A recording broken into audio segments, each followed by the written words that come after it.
es importante esta reforma del artículo primero constitucional, que es un artículo que nos da fuerza a todas las personas, porque finalmente es el artículo dentro de la Constitución que va a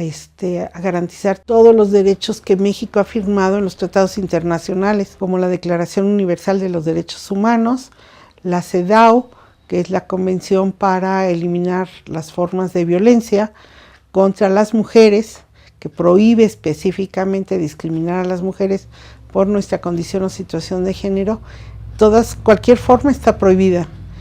y sancionada. También se vuelve parte de las leyes nacionales la Convención de Belén do Pará, que es la convención para erradicar todas las formas de violencia contra las mujeres, incluidas las que puedan derivar de los llamados usos y costumbres. Es decir, se respetarán los usos y costumbres siempre y cuando no violenten derechos humanos y menos de las mujeres. Esta sería el significado y el sentido del artículo primero, en donde nuestras autoridades están obligadas a promover, difundir, respetar y sobre todo dar y garantizar el derecho a vivir en paz a las mujeres. Y que esto está garantizado a nivel constitucional, no solo para las y los mexicanos, sino para todas las personas que vivimos o estamos o incluso solo pasamos por el territorio mexicano. Antes, el gobierno mexicano había introducido reformas o leyes de acuerdo a lo que se iba demandando o necesitando. Por ejemplo, antes de que el artículo primero existiera, ya teníamos en México desde el 2007 la Ley General de Acceso a las Mujeres a una Vida Libre de Violencia a nivel federal. Esta ley invitaba a los estados, porque México es una federación, invitaba a los estados de la República Mexicana a que hicieran su propia ley de acceso. Y entonces, más o menos en el 2007 también y parte del 2008, en Chiapas entró en vigor la Ley de Acceso a las Mujeres a una Vida Libre de Violencia, que retoma mucho, pero no todo, de la Ley General de Acceso. Esto dio lugar, por ejemplo, a un reglamento, a un consejo estatal, que a su vez va a formar parte de un sistema a nivel federal y que va a coordinar o obliga a las autoridades federales, estatales e incluso municipales a ver, a garantizar, a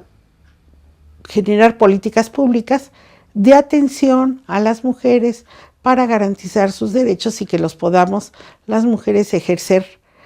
plenamente y en paz. Sin embargo, como esto no ocurría, la reforma del artículo primero no solo refuerza la ley general de acceso, sino nos permite introducir, convocar o demandar en cualquier situación en donde que las mujeres sentimos que han violentado nuestros derechos, desde una pensión alimenticia, que si el marido nos insulta, que si estamos amenazadas por el vecino, podemos demandar no solo bajo este artículo primero, la Ley General de Acceso, sino también otras más, de tipo político, de salud, laboral y otras.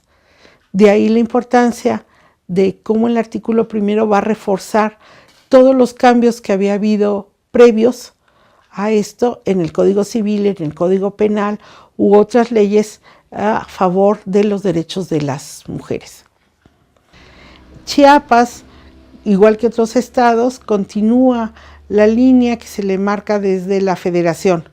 y entonces introduce leyes, incluso es de los primeros estados que introduce y modifica su Código Civil y da más derechos a las mujeres cuando están casadas, al separarse o aún no estando casadas, reconoce las uniones de hecho. Y por ejemplo, ahora una concubina cuando se separa del esposo, de estas uniones libres, que a veces no lo son tanto, al separarse tiene también derecho a una pensión alimenticia y antes no lo tenía o no era tan claro, y ahora sí está muy específico, que tiene derecho tanto a la esposa que se casó bajo bienes separados como una concubina a una pensión alimenticia por un tiempo igual al que duró la unión, por lo menos. Puede ser más si la dependencia económica se generó ahí. Hay otras leyes como la ley de igualdad, la ley de víctimas u otras que modifican el Código Civil, el Código Penal, y otras que están a nivel federal como la Ley Federal del Trabajo. Y cuando se habla a nivel nacional de las reformas legislativas, de las reformas estructurales, la verdad es que se está poniendo en riesgo muchos de estos derechos que se ganaron como sujetos sociales en México, como el trabajo, la educación, la salud, que se reconocen en un sujeto colectivo, ¿sí? Derechohabientes, trabajadores, educandos, maestros. Por eso esta propuesta de reforma que viene desde políticas económicas está golpeando tanto y está causando tantas contradicciones. La idea es que desaparece incluso en el lenguaje el derecho a la educación, el derecho a la salud, y entonces se habla de los servicios educativos, los servicios de salud, los otros servicios, es decir, nos están transformando por política económica derechos en servicios, y los servicios, a diferencia de los derechos, sí son sujetos de mercadotecnia, son sujetos de compraventa. Los derechos son inalienables, es decir, no se pueden vender, no son objeto de comercio, incluso definen la soberanía nacional, pero al volverse servicios, son objeto de comercio. Por eso ahora que se hizo o se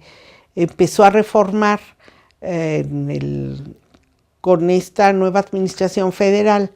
el artículo primero, hubo tantas protestas y demás, pero como viene inmerso en una batería de reformas estructurales que han sido demandadas desde, no sé, desde los gobiernos de los años 80, 86 más o menos, estos servicios, estos derechos empiezan a retransformarse. Entonces nos costó mucho trabajo a la sociedad civil, a los movimientos sociales, introducir y que el gobierno mexicano aceptara esta reforma, este reconocimiento pleno de que si el gobierno mexicano firma un tratado y lo ratifica, es ley interna. Esto porque México se ha visto demandado y denunciado a nivel internacional en las cortes internacionales. Dígase Ginebra, dígase que es el sistema universal o la ONU, o dentro del sistema interamericano, que es la Corte Interamericana de Derechos Humanos, que en los últimos 3 o 4 años acumula sentencias en contra por temas diversos de violación a derechos humanos. Para las mujeres, una de estas sentencias, y que es la más importante, es la de Campo Algodonero, que incluso, sin decirlo explícitamente, define y reconoce el problema del feminicidio, de la violencia a las mujeres, del maltrato, de la inequidad, de la injusticia, de la impunidad que hay en las cortes, en los sistemas de procuración y administración de justicia, por discriminación y por nuestra condición y situación de género. Esto que se habla del techo de cristal que nos impide a las mujeres crecer,